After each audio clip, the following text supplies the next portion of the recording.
আসসালামু আলাইকুম। আজকে যে বিষয় নিয়ে কথা বলবো সেই বিষয়টি হচ্ছে সময়ের কাজ সময়ে করার ৫টি কৌশল। তো চলুন ভিডিওটি শুরু করা যাক। আমরা অনেক সময় সময়ের মতো কাজ শেষ করতে পারি না, বিশেষ করে কর্মক্ষেত্রে। এজন্য সময় ব্যবস্থাপনা গুরুত্বপূর্ণ অনেক। সময়ের কার্যকর ব্যবহার শুধু উৎপাদনশীলতায় বৃদ্ধি করে না, কাজ ও জীবনের মধ্যে ভারসাম্য আনে। এই ভিডিওতে আমরা কিছু কার্যকর সময় ব্যবস্থাপনা কৌশল জানিয়ে দেব, যা আপনার ব্যস্ত জীবনে কাজে আসতে পারে। নাম্বার ১, গুরুত্ব অনুসারে কাজের তালিকা তৈরি করুন। কাজের তালিকা তৈরি করা এবং তা গুরুত্ব অনুযায়ী সাজানো সময়ের কাজ সময়ে করা অন্যতম গুরুত্বপূর্ণ দিক। আমাদের প্রত্যেকেরই প্রতিদিন কাজের চাপে পড়তে হয়, সেগুলো শেষ করতে অনেক সময় লেগে যায়। এরকম পরিস্থিতিতে প্রথমে গুরুত্ব ও কোনটি কতটা জরুরি তা ভিত্তি করে কাজগুলোকে সাজিয়ে নিন। এতে আপনি সঠিক সময়ে সঠিক কাজগুলোতে ফোকাস করতে পারবেন এবং ব্যস্ততার বেড়াজালে আটকা পড়তে হবে না। নাম্বার ২, ভালোভাবে পরিকল্পনা করুন। বেঞ্জামিন ফ্রাঙ্কলিন বলেছেন, প্রস্তুতি না নেওয়া অর্থ হচ্ছে তুমি ব্যর্থতার প্রস্তুতি নিচ্ছ। তার এই কথা আজও সত্য।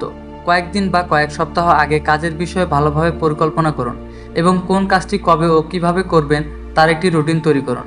এতে করে কাজ ছুটে যাওয়ার আশঙ্কা কমে যাবে। যদি আপনার এমন কাজ থাকে যা সপ্তাহ বা মাস ধরে করা লাগে, তাহলে সেগুলোকে ছোট ছোট অংশে ভাগ করুন, যাতে শেষ মুহূর্তে আপনি অনেক কাজের চাপে পড়তে না যান।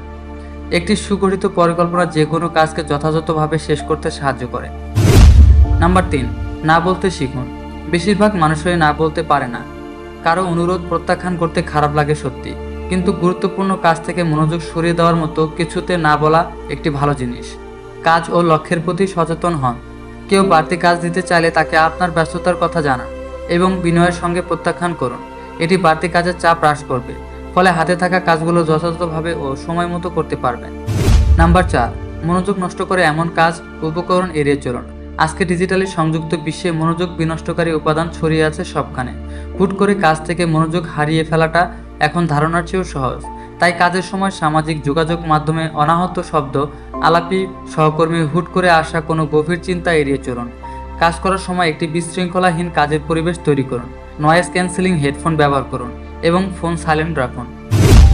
নাম্বার ৫, নিজেকে চাঙ্গা করার সময় বের করুন। আপনি একজন মানুষ এবং মানুষের শারীরিক মানসিক বিশ্রাম দরকার। বিরতি ছাড়া সবসময় কাজ করে গেলে কাজের উপর বিরক্তি এবং নিজের মধ্যে ক্লান্তি চলে আসে। এটি সময় মতো কাজ করার ক্ষেত্রে বাধা সৃষ্টি করতে পারে। তাই নিজের জন্য সময় বের করুন এবং এমন কাজ করুন যা আপনাকে চাঙ্গা করে তুলবে।